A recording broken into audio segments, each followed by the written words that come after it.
Ассаламу алейкум, урматтуу телекөрүүчүлөр жана угармандар. Жаштар сүйлөсүн теле долбоору Чүй областына караштуу Сокулук районунда жайгашкан жаңы Пахта орто мектебинин жалпы жаштары менен жана төрүбүздүн куттуу коноктору менен бүгүнкү талкууга турган тема жаштар жана келечек деген темада сөз кылабыз. Биз менен аягына чейин бирге болуңуздар.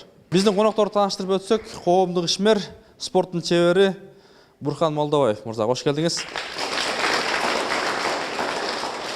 Жана ошондой эле бир нече китептердин жана 300дөн ашык илимий макалалардын жана ошондой эле плакаттардын автору, коомдук ишмер, Дилмүрөк адеп ахлак жана маданият борборунун жетекчиси Өзбек Азиз Чотонов. Кош келдиңиз.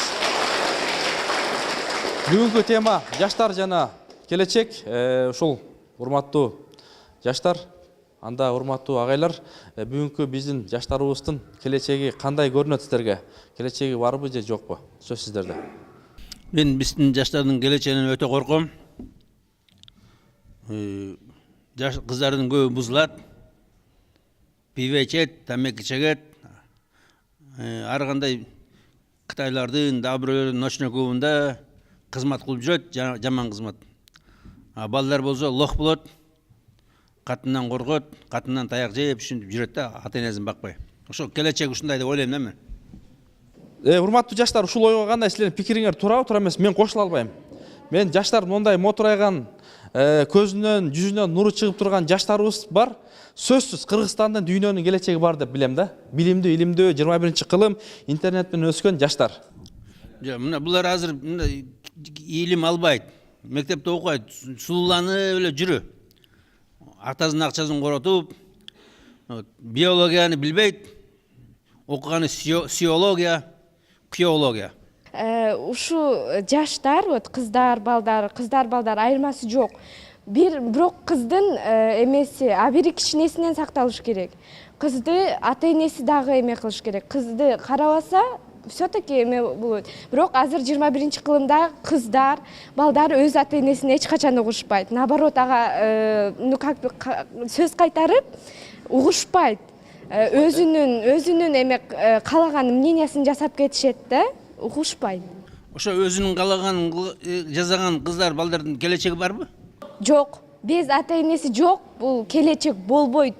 Өз иманын кетирген бул вообще Кудай вообще ага береке дагы бербейт. Өз берекесин, иманын кетиришет. Ырыскылар да качат да андай адамдан. Мына силер жаштар окубайсыңар туурабы? Окубайсыңар. Биология эмес, окуганыңыз сиология. Кечке чейин биология, сиология, эртменен кечке чейин телефон кармаганыңар туурабы? Агайын айткан туурабы? Бирок азыр туура техника көтөрүлгөн.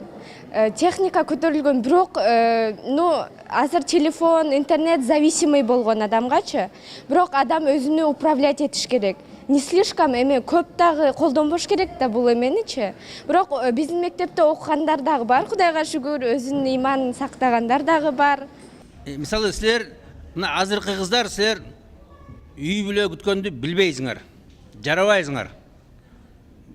Барганда коноктой болуп барасыңар. Даже жумуртка бышырганды билбейсиңер.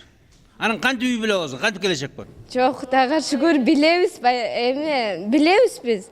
Но бул ата-эне дагы бир аз кылыш керек дагы, катуу кармаш керек да кыз дегенде. Жок, бизде андагындар жок, барбайбыз биз. Но барган кыздар бар болсо керек, аларды бирок биз көрбөйбүз да. Биз өзүбүз көргөн кыздарды элестетебиз да. Бирок башкалар барганын биз көрбөйбүз даже. Жакпактан кыздар кандай? От души. Алар имандуу, бардыгы эле жакшы да. Окат бышырганды билесиңерби? Окат бышырган. Ооба, билебиз. Билбейт деп атпайбы? Келечекте супер келечек боло алат. Жумуртканда. Болушат деп ойлойм, но бардыгы эле үй ишине жакшы болсо керек. Келе ага. Биз азыр кичинекейибизден баштап эле ата-энебиз жакшы үйдөн чыгарбайт кечиндеси. Эшикти тамак жасаганды билебиз, үйдү жыштырганды билебиз, баардыгын билебиз.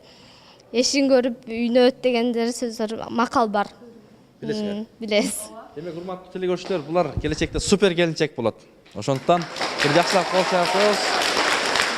Анан ушул кыздарыбызга жакшы мындай шарт түзүп, жакшы эркек болуп, ошону карап, жакшы мындай аларга эркек керек да. Анан азыркы эркектерибиз чото биздики мындай агайда айтып кетти, ушул лох депчи. Анан чындап эле ошондой окшойт да. Азыркы эркектер аялдарын башкара албайт. Шалпайып аялынан таяк жеп жүр азыр. Мен жок.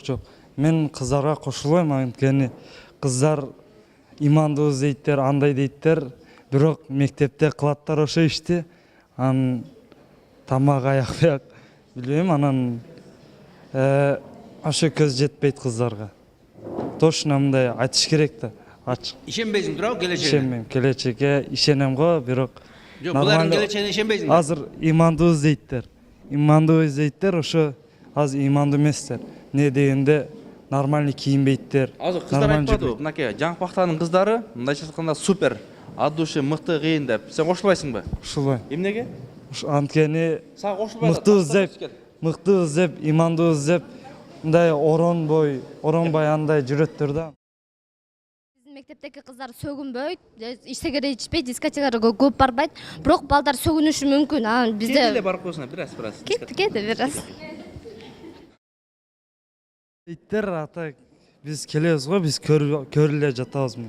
Дискотека аяклап сөгүнгөндөрүнү, анан балдар менен жүргөнүнү баары эле мындай ачык катта. Интернет керек, анткени жакшы маалыматтарды алабыз да, ошого интернетти колдонобуз. Колдонгонду билиш керек. Ооба. Билиш керек да аны. Азыр 21-кылым баары жокту билет да. Жаштардын келечеги интернетке да байланыштуу, Ооба. Азамат.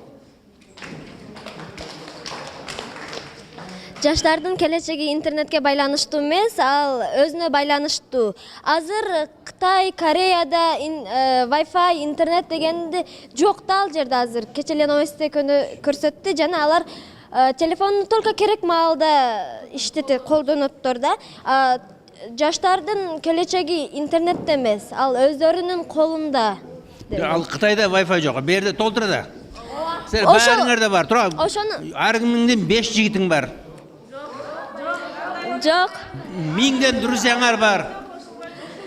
Бул сөзгө кошулбайбыз. Шаардагы эмес, айылдагы кыздар, айылда адамдар өз чарбасы менен айыл болгондуктан айыл чарбасы менен алектенебиз да. Ал эми шаардагы кыздарды билбейт экен, ал жака барсак дагы анча кыздарды айта албайбыз да, алар ошондой жаман да бар, жакшысы да бар да. Баракелде. Урматтуу телекөрүүчүлөр, сиздерге жаңы пактанын жаштары сүйлөп берип жатат. Бүгүнкү тема жаштар жана келечек. Анда дагы жаштарды, бизде өтө көп кол көтөргөн жаштарды бул жака чакырабыз. Чынында бул интернетте бизде пайдасы дагы бар, бирок зыяны дагы бар да. Интернетти туура жак менен колдоно албай атат да. Интернет менен кээ бузулуп дагы кетиши мүмкүн. Бирок интернеттен биз маалымат дагы алабыз да. Ошон үчүн пайдасы дагы бар, зыяны дагы бар. Муну туура пайдалана албай атат дейм. Андай туура эмес да. Атаны да, апаны да ойлош керек да, алардын кадырын билиш керек да. Көп бар ата-энесинин кадырын билбейттер. Клубтарга барып, биздикинде жок андай, бирок башка жактарда бар деп ойлойм. Ата-энесине алдап, акча алып, клубка ар жака барат деп ойлойм да. Алдаппы? Ооба, алдашы да мүмкүн. Кандай ушул сиздин оюңузча? Мисалы мына атасы ойлойт да, апасы ойлойт, байкуш менин кызым жыргап, окуат деп. А булар болот сигарет чегип, ночной клубтарда жүрүп, тамеки чегип, бузулуп жүрө. Жана балдар деле окуйт. Кечке чейин кыздар менен жүрө. Анан жанагы уктуңарбы, жанагы бир киши торпок жетелеп барат дейт да. Анда бул торпокту каяка кыз айтат, бул торпок эмес, бул диплом, торпок тиякта дейт. Ошо сыяктуу ошо барып силер торпок болосуңар да. Окуйсуңар. Андайлар бар да. Биздин айылда андай жок. Билбейм, башка жактарда бар деп ойлойм, анткени алар мен көбүнчө шаарга барганда ошондойлор болот да, клубда ошондой эле жүргөн болоттор. Бирок биздин айылда жок андайлар. Сиздин оюңузча кандай? Маселен, мындайда бүгүн мейли силердин айылыңарда ошол эртең келечекте силердин айылыңардан ошол нерсе чыгып калбайбы деген суроо болуп атат да. Кана ошол жөнүндө айткылачы. Андай жок деп ойлойм да. Чыгабы, чыкпай билбейбиз, аны Кудай билет аны.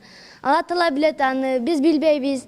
Ошондуктан ошону жакшы окуп, келечегибизди ойлошубуз керек биз. Мына сен өзүң да айтып атсың да азыр. Бүгүн бизде бирде эч андай терс көрүнүштөр жок. Бирок эртең жанагы сен өзүң айтып атасың, ошо ата энесине айтпайт, бирок шаарда бузулуп жүргөндөр бар деп, туурабы, болушу мүмкүн эмес. Ал ошо болгонунан ошо тема көтөрүлүп атат да. Мен андайларды ошем көргөн жокмун да.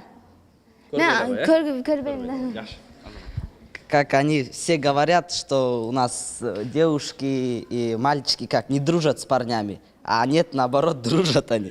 Есть такие девушки, которые с парнями дружат в наших селах. Қанша bir kızın қанша дозы бар? Не знаю, например, ну, есть у нас, в каждом селе есть такие девушки и парни, которые общаются. Нету так в таком селе, которого этого нет. Сеники канча? Например, вы в байке говорите образование, букаларды сатат. А, например, вы как образование получили? К вам вопрос я хочу задать. Мы получили медицинское образование. Ну, получили. Нормально. В то время не такие были. Букаларды саттыңыз. Ал уақытта бука мода болу элек болчу. Мына азыр мына бука мода азыр коммерческий да, мурда коммерческий болгон эмес. Биздин убакта коммерческий болгон эмес. Бир гана бюджетный болгон. Өтсөң өтөсүң, өтпөсүң жок. Вы говорите, что, например, в клубы ходят, в ночные, на дискотеки, а у нас в селах нету таких клубов. Например, с нашего села в город, если уедут девушки, не отрицаю, что они там будут в клубы ходить, будут ходить. Ну, это ихняя жизнь. Все зависит, как родители их воспитают, так и будет. Как их держали раньше. Баракалла, yaxshi. Келгиле. Бул чынында жогорку жактан эле болуп атат, анткени коррупция деген аябай көбөйдү да азыр. Агерде адам билим алам десе, ал өзүнөн, билим алам десе, ал аракеттенсе, ал алат билимди. А бирок акча төлөп диплом алам десе, анда пайдасы деле жок дейм. Бука сатып алса пайдасы жокпу? Ооба, жок. Анткени эгерде эчтекени билбей эле жөн эле акчаны төгүп эле окусаң, эмне пайдасы бар? Бука ойдон эле калат да. Жакшы, келгиле. Биз бука сатып бизди окуткандан кийин биз ата энени мындай актап беребиз да, кадырына жетебиз. Ну 5 кол тең эмес, может бирөө ошондой. Бирок биздин айылда менин оюмча андай эмелер жок. Окуса жакшы минет менен ата энелердин минетин актайм деп окуйт. Мына азыр эле мен силерден сурадымбы? 30 суроодун бирөөүнө жооп бере албадыңар. Кана өздөрүң билгениңер? Азыр эле билбей жатсыңар, силер уже эме дасыңар, баары атамай окутат, торпоктор жетилеп барыптыр. Окутат, бирок биз ата энелердин минетин актайбыз деп, бизде деле оюбуз бар ошондой. Бир торпок менен бир бука менен өтсө кийин 10 бука кылып беребиз дейсиз. Ооба, ошондой. Дагы жаштар барбы? Азыр ушундай болуп калбадыбы, туура? Адам окуйм десе, ата энесинин кадырын эме кылам десе, ошого наоборот келечегин ойлосок, келечегин ойлогон адам эч качан артка кетпейт. Дайыма өзүнүн түз жол менен кетет, өзүнүн как бы келечегин алып кетишке, ата энесинин кадырына жетишке. Сен канча класссың? 8. Мисалы сен ошол өтпөй калдың да, бюджетке өтпөй калдың. Анан бирөө айтып атат, бир бука берсең, сен бюджетке өтүп берем деп атат. Анан ошентип окуйсуңбу? Жок. Коррупция бул парламент решать этиш. Могу коррупцияны жоюш керек. Потому что азыр Кимдер жоет? Ну, конечно, парламент. Азыр коррупция как бы ова чоң эмеде элер жоюш керек. Коррупция бул азыр бүт бар жокко эме распространяться эткен. Ушул коррупция жок болгондо мен оюмча бир аз нормально окуган адамдар Кыргызстан бир аз өнүгөт деп ойлойм. Мисалы азыр мына жана жигит айтты, эмне деди? Кыздар бүт баары жигиттер менен жүрөт деди. Ошолордун келечеги жок да булардын. Бирок Кел бияка. 5 кол тең эмес да, Ибрагимсиз. 5 кол тең эмес деп айтам. Мисалы бизде жарымынан көп жүрбөйт деп айтып берем. Жарымынан 50%. 50%. Жүрүшкөндөр алар өздөрүнүн иманын жоготушкан кыздар, жүрбөгөндөр көп бизде. Жүргөндөрдүн мындай бакыр көрөлчү анда ошол кыздар мындай эч кимге мындай колун карматпаган, эч ким менен жүрбөгөн кыздар бар, кол көтөрүлөчү. Жүргөндөр бар.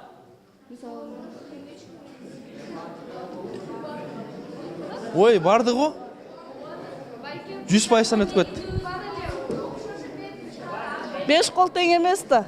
Кудайга шүгүр, жакшы, ушундай болуш керек, Азаматтар Эркектер барбы мында такыр кыздар менен жүрбөгөн? Кол көтөрүлөчү.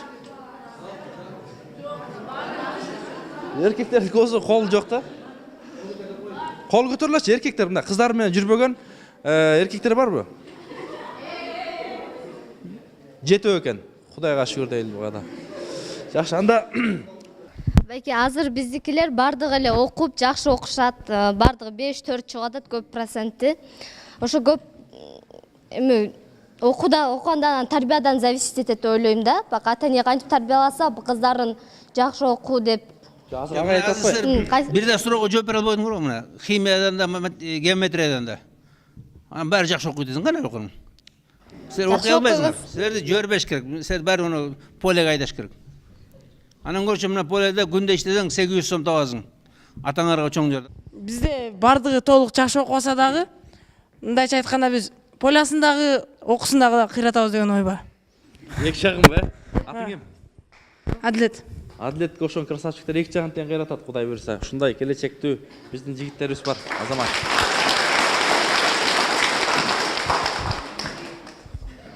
Азыр бардыгы эле эми жаштар туура жолдо эмес деп чоңдор ойлошот. Дайыма Бирок- чоңдор. Чоңдор жаштар туура жолдо эмес деп ойлошот. Бирок ошол жолго чоңдор тарбиялап атпайбы? Чоңдор эме. Чоңдор өзү андай жакшы жолдо жүрсүн десе, ошо чоңдор тарбиялаш керек өздөрү. Өздөрү туура жүрүп, Өздөрү туура эме. коррупция кылбай. Сага канча керек? Азамат, Азамат. Азыр сиздер окуйсуңар деп атасыздар го. Азыр чоңдорбу или эме айлык чоңдорбу контрактты көтөрүп алып атпайбы?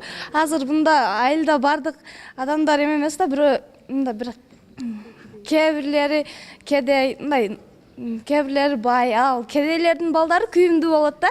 Алар жакшы окушат, анан бирок контрактты вообще көтөрүп алышып атат да. Ошол силерде айыл өкмөттө ошол мисалы коррупция кылышабы? Мисалы жерлер сатып, туугандарына беришип. Аны билбейм, но көпчүлүк ата-энелер ал контракт жөнүндө эле эметишет да. Ал жаштардын эмесине мындай контракт тоскоолдук болуп атат да. Контракт, Ооба. Жакшы. Жакшы. Дагы Азамат келди. Байкени көрүп ини өсөт, эжени көрүп сиңди өсөт дейт да. Чоңдар дагы жакшына жүрсө, ошо ини карап мындай экен деп ал дагы жакшы жүрөт да. Анан эжени көрүп сиңди өсөт. Ол да эжеси кандай жакшы болсо, ата-энесин сыйласа, ошо кыз дагы үйрөнөт да, ини сиңдиси үйрөнөт да. Силер ошондо көрүнгөн жигиттер менен сүйлөшө бербеш керек, Ооба. Анан сиз айтып атасыздар, талаада жумушта иштейттер көп деп. Жумушта талаада да иштеш керек, окуш керек да. Жетиш керек бардыгына. Ооба, экөөтегине жетишиш керек. Азамат. Келгиле. Чыгабыз. Бул чынында туура. Мисалы биз жакында эле адам болгум келет деген чыгарманы окудук. Мында деле бала, Ким чыгармасы? бул Төлөгөн Касымбековдун чыгармасы. Мында деле бала өз поляда иштегиси келет, бирок атасы койбойт. Азыркы заманда бирок наоборот болуп атат да. Бирок биз эки жагын тең алып кетсек жакшы болот. Ар бир адамдын өзүндө максаты бар да. Ошо максатына жетүү үчүн ар бир адам аракет кылуу керек да. Мисалы элибизде замандын бөрү болсо, сен да бөрү бол деген макал бар. Биз ушул макалды жойсок эң жакшы болот дейт элем мен. Кантип жөөбүз? Кантип жөөбүз? Бул эгерде максатыбызга умтулуп, мен ушуга жетем, мен ушуга аракет этем десеңиз, ар бирибиз жетебиз. Ушу Алдыңа максат коюшуң. ооба, алдыңа максат коюшуң керек, ооба. Бул негизи мектепте да жакшы окуп, мындай бош убакта барып иштесең болот да, ата-энеңе жардам берип, негизиндечи. Анан кандай жакшы окуш керек, мындай алдыңа максат коюш керек да, мындай олимпиадаларда катышып, мындай көп эми жакшы окуш керек деген да. Алдыңа максат койсоң, ошол максатыңа сен жакшы окуп, максатың болсоң жетесиң да ошол максатыңачы, өзүңнүн мындай күчүң менен деген. Бул бар жок, адамдын өзүнө зависит этет. Эгерде адам алдына максат коюп, ошого стремиться этип, ошого көздөй барса, адан бир нерсе чыгат да. Анан талаада иштеген зыяны эмне бар экен? Пользасы бар. Айтпады, жаштардын келечеги мага көрүнбөйт деп айтты да. Сөздүн башында. 5 кол тең эмес. Туура же туура эмеспи? Жок, туура эмес. Мен сизге кошулбайм. Бизде жакшы окуган окуучулар деле бар. Максат мээнет койгон, чоң болом, акылдуу болом деген деле эмелер бар да. Окуучуларчы. Жакшы. Да, кыздар. ушул келечек только ушул бир окуу менен илим менен элеби же буда адеп ахлак мына жүрүм турум кийим кече ушунун баары камтылат ошол жөнүндө айткымчы. Алар деле кошулат. Эң биринчиден мен оюмча мусулман дилинде кыздар хиджаб, там жоолук салыныш керек. Кыздарга ошону совет кылып кетмекмин. Экинчиден кыздар акылдуу болуп, жакшы эне болушун каалайм да. Жигит менен жүрсө болобу кыздар? Жок. Бираз. Жок болбойт. Анан кантип көйгө чыгат? Анан кантип көйгө чыгат? Ну, жигиттер жакшы жүргөн кыз, жигиттер менен жүрбөгөн кыздарды карайт да. Жигиттерчи үйлөнгөндө балдар менен жүргөн кызга, по-моему, карабайт деп ойлойм да менчи. Мен оюм ошондой. Жаштар жана келечек бул абдан жакшы тема, бирок мен оюм боюнча биздин келечегибиз ушу жаштар. Келечекте биздин президентибиз ушулардын арасынан болуп калышы мүмкүн да. Бирок келечек оңолуш үчүн эки нерсе өтө зарыл шарт деп билемин. Анын бири коркуу, экинчиси үмүт. Үмүт дегени келечекте эң жакшы адам болуп, үлгүлүү адам болуп, бейишке ылайыктуу адам болом деп аракет кылып жүрүшсөлөр, коркунуч, Кудай Тааладан коркуп, кой күнөө кылбайын, туура эмес ишти кылбайын деп дайым Кудай Тааладан коркуп, имандуу болуп жүрөткөн болсо, ошондо келечегибиз оңолот деп ишенем. Эгерде Кудай Тааладан коркпосо, жана жакшы адам болуп, бейишке ылайыктуу адам болом деп аракет кылбаса, ушул үмүттү кылбаса, ал адамдан жакшылык жок келечекте. Рахмат, баракелде. Мисалда, ошол мен жаштар бош убагында иштеш керек, анан өзүн үйдө отурбай эле ата энесине жардам бериш керек. Жана ал деле келечектеги салым да. Ошон үчүн өзүнүн үй бүлөсүнө салым кошуш керек. Ал деле өзүнү кандай обеспечивать кылыш керек, жана камсыз кылыш керек, жана өзү ар кандай аракет кылыш керек, окуш керек. Кыздар менен жүрсө болобу? Кыздар менен жүрсө. Бираз. Жумуштан кийин. Баарына өз убакыты менен да, баарычы. Жок. Кыздар менен жүрүштө эгер ошо кызды сүйүп, чын жүрөктөн эме кылып, эртең келечегимде эме кылайын деп ошо кызды алам десең, можно анда жүрөм депчи, бар туруп колуна шакек салып коюп жүрө бер да ошол кыз мененчи. Эме кылбай, ушул келинчек кылып алайын десе. Ошондой оюң болсо да, ниеттер болсо. Анан ата-эне атаң барып торп басат дейт. Эми ал ар бир адам өзүнө карайт да. Анан мен, например, ушул жашка келип туруп ата-энем кандай кыйналганын өзүм көрдүм да. Мен эртең ушул чоңойсом, бир профессия тандап ошону бүтүрүп ата-энемди ажыга жөнөтүп, бир жакшы ата-энемди өмүр бою ошол ата-энеме баш ийген эме кылам да менчи. Кыргызстан келечектер Азамат. Азыр жана кызчы айтып кетпеди. Ар бир кыз имандуу болуш керек, хиджаб кийиш керек деп. Анда эртеңден баштап ушул кыздарды хиджаб менен күтөлү деп айтайын деген. Байке, сиз ишмен деп атасыз. Мына биздин айылдагы, пактанын айылдагы кыздар мына иштейт деп ойлойм. Бишкектеги кыздар иштей албайт деп ойлойм. Алар ак колбу? Билбейм, мындай мини юбка кийип жүрүшөт да эми. Сен кандай каяктын кыздарын аласың кийин? Хиджаб кийген соң кызды да. Хиджаб кийген кыз дейсиңер, имандуу же ачык кийген кыз сүйлөшөт. Мына азыр хиджаб кийген кыз жолдо жүрөт. Үйдө бар телефон басат, ар бир телефон эмеде бар. Телефондо кыздар менен сүйлөт да, по-любому WhatsApp бар, агент бар, бардыгы сүйлөшөт ошол менен. Хиджаб кийген эле кыз сүйлөшөт. Ошо. Докажу. Кыздар өздөрү айтаттар, мини юбка кийип. Кел. Мисалы, сен айтып атасың, кыздардын бардыгы деп 5 кол тең эмес да, кыздардын үйдө отуруп ата энесинин сөзүн уккан кыздар көп дейм. Мисалы, бардыгы эле WhatsApp'ка кирип алып балдар менен сүйлөшкөндөр жок. WhatsApp'та Киресиңби? Жок. Мен такыр телефонду эле көтөрбөйм. Вообще эме кылбайм. Биздин мектепте мисалы телефон көтөрбөй имандуу жүргөн кыздар көп. Рахмат. Сиз айтып атасыз, ушу келечек эмес, ушу пактанын кыздары поляда иштеш керек деп. Мен ойлойм, ал андай эмес. Анткени окуп, образование алгандар азыр шаарда абдан эле көп. Ушу пактада мен эжем да ушу жерде окуп барып, азыр жакшы эле профессия менен иштеп жүрөт. Келечеги жакшы эле.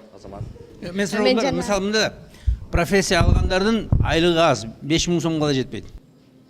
Жок Анан эми. 20 жыл иштегенден кийин 15 миң сом алат. Эми баары эле андай эмес. Мен Мисалы мына мугалимдер, врачтар бүт баары айлыгы аз.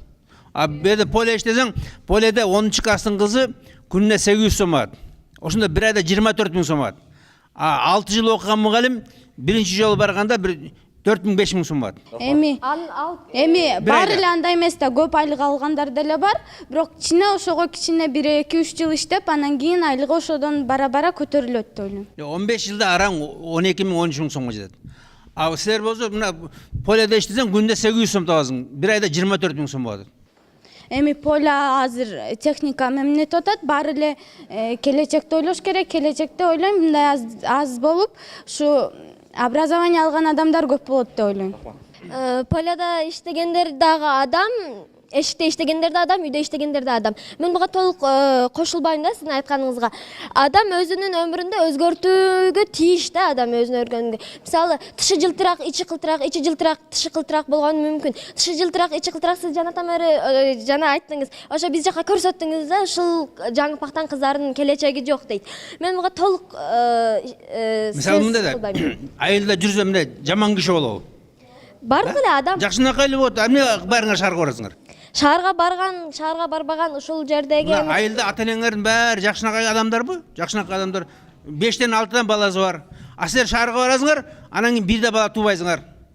Баарыңар ооруп, мини юбка кийимде баарыңар ооруйсуңар, бирөөңөрдө төрөбөйсүңөр, анан көчөдө каласыңар. Мен ата-энемдин эмгегин актайм деп ойлойм да. Мен азыр өзүмө мисалы адамдын ниети болуш керек. Бул баардык нерсе ниетке жарашымдуу да.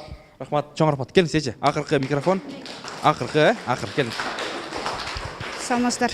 Биринчиден келгениңиздер үчүн рахмат. Иман адеп темасында сөз кылып аткандар үчүн. Мен мектептин администратору катары, завучу катары айта алам. Биздин быйыл жалпы республикалык тестирлөөгө балдарыбыз бар элек азырынча. Буга чейин жакшы жыйынтыктарды көрсөтүп келишкен. Анан жана сөзүңүзгө мен эч убакта кошулбайм. Силер эч жака кетпей эле талаада иштешиңер керек. Талаада да иштеген киши керек, окуганга да иштеген киши керек. Ар ким өзүнүн колунан келгенди кылат. Бирок мен сиздерден суроо берип атканыңыздарга абдан нааразымын. Бурхан эке, кийин токтоо. 30 секунд. Туура, талаштан тактык жаралат. Бул жерде бүгүн биз жаман кыздарды, балдарды көргөн жокпуз. Кыргызстанда бүт эле мектептерде, бүт эле айылдарда ушу жаңы пактанын кыздарындай, балдарындай болсо экен деп ойлойбуз. Мына бүгүн ар бириңер өзүңөрдүн ушу жериңер үчүн ушул жерде балдарга, кыздарга күйүп, өзүңөрдүн намызыңарды ушул жерде сактап атсыңар. Буюрса ушу намызыңарды бүгүн эле эмес, эртеңкиге өзүңөргө аманат кылып кийинки муундарга өткөзгүлө да. Бизден каалоо, тилек ушул иншалла. Мас болуп жүргөн кыздар айтып жүрөм, машинелерде. Мас болгон аялдар. Ошолор кечээ силердей кыздар болгон. Кичинекейинен баштап акырын Ягуар ичкен, Red Bull ичкен, тамеки чеккен, мына эми ушундай болот да. Ошолордун келечеги ошондой болот. Мына эгерде келечегим жакшы болсун десеңер, иманга келиш керек, иман. Өлкөнүн, дүйнөнүн келечегин көргүн келсе, алардын жаштарын карагыла деген данышманыбыздын сөзү бар. Демек биз бул жаштарыбызга жакшы талим тарбия жана билим илим берсек, жана кесипкөй кылып даярдасак, келечекте сөзсүз биздин өлкөгө жана дүйнөгө булар салым кошот. Жаштар сүйлөсүн теледолбоору Сокулук районунда жайгашкан жаңы пакта орто мектебинен коштошот. Кийинки одон амандашканча саламатта калыңыздар.